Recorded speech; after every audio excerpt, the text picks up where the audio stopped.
Wow, can you believe she's not doing anything even though she's about to have her baby? What kind of parent does that make her? When I opened the front door, I saw my daughter Jessica and her husband Thomas.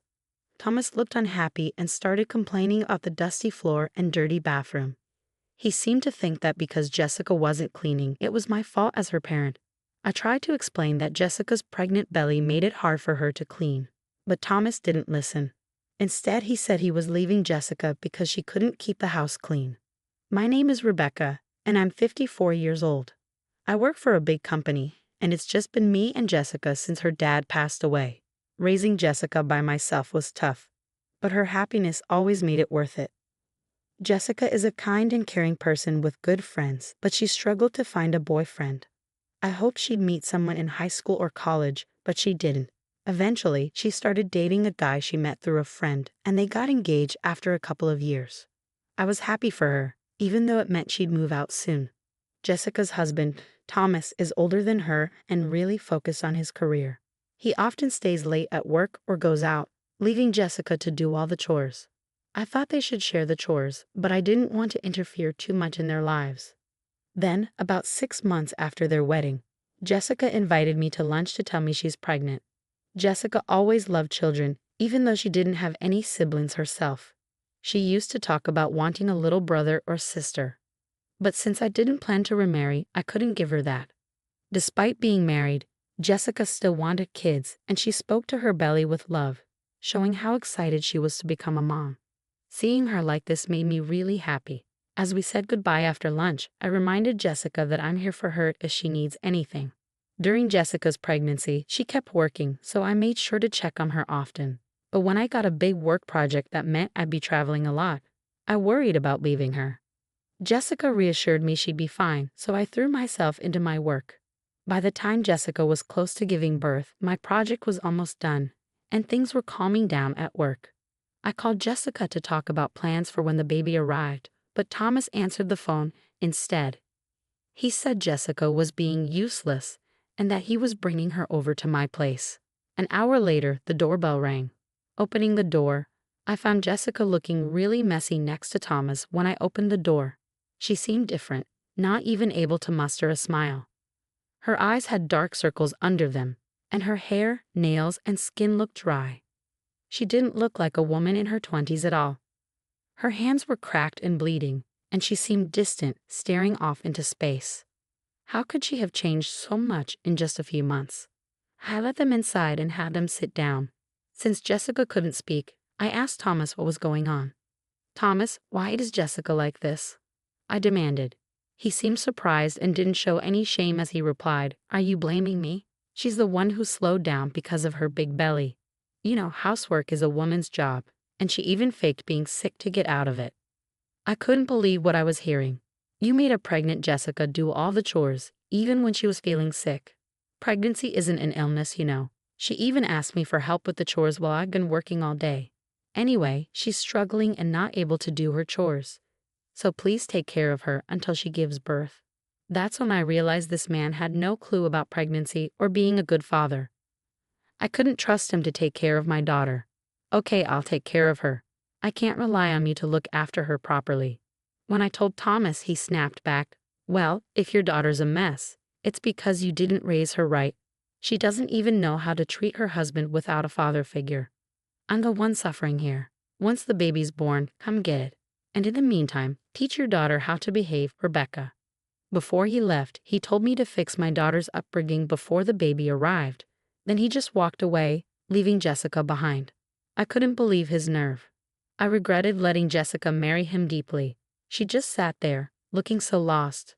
First things first, I needed to make her feel safe. So I went to the kitchen, poured some milk into her favorite cup with a bit of sugar, and warmed it up. "Be careful, it's hot," I warned her as I handed it over. As Jessica sipped the warm milk, she couldn't hold back her tears. They streamed down her face as she sobbed.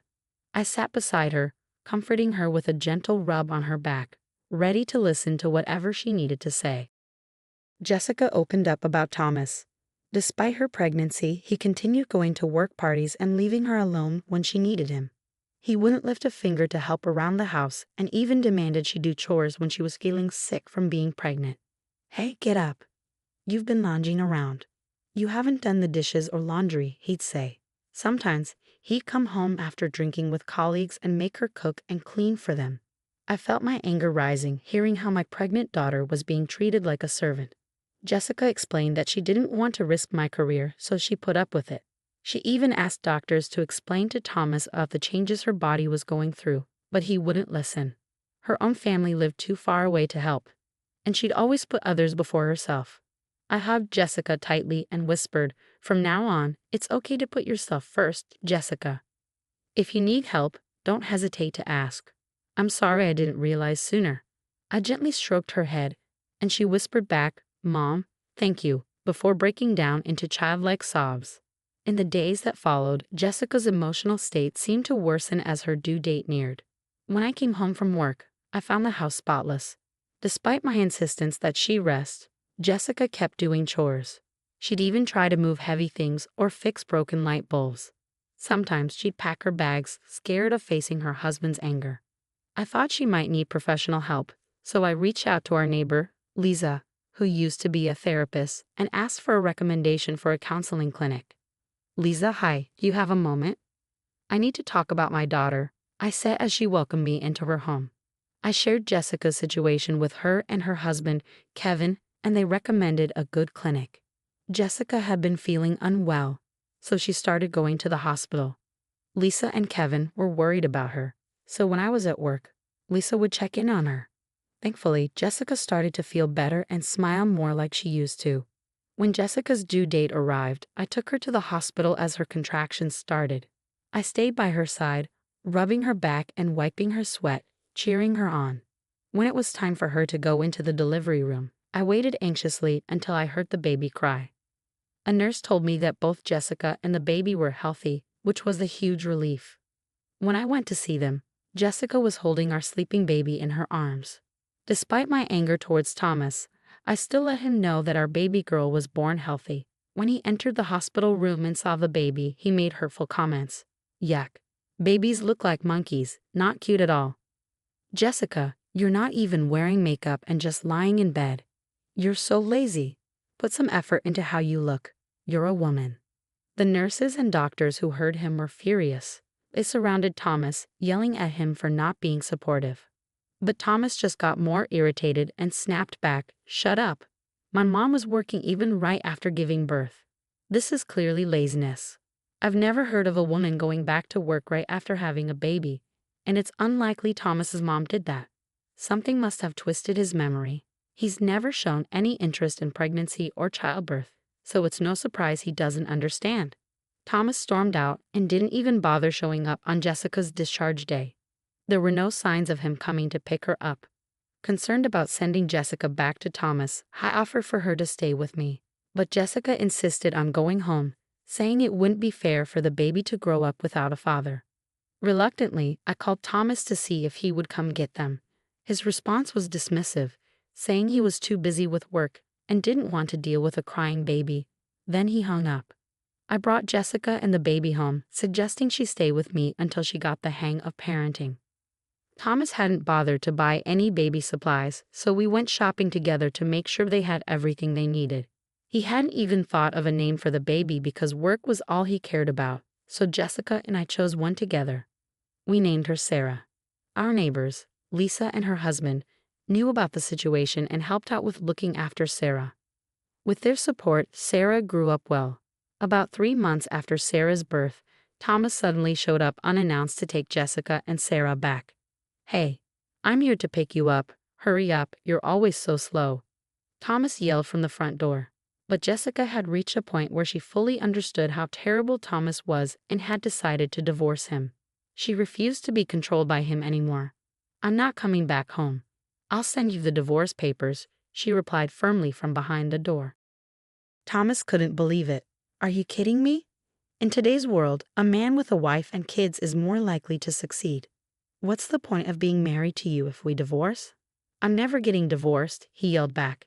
My daughter was furious, realizing that Thomas had only married her and had a child for the sake of his career. Before I could say anything, our neighbors, Lisa and her husband Kevin, came out of their house. Thomas went pale when he saw Kevin, who turned out to be his boss. "Boss, what are you doing here?"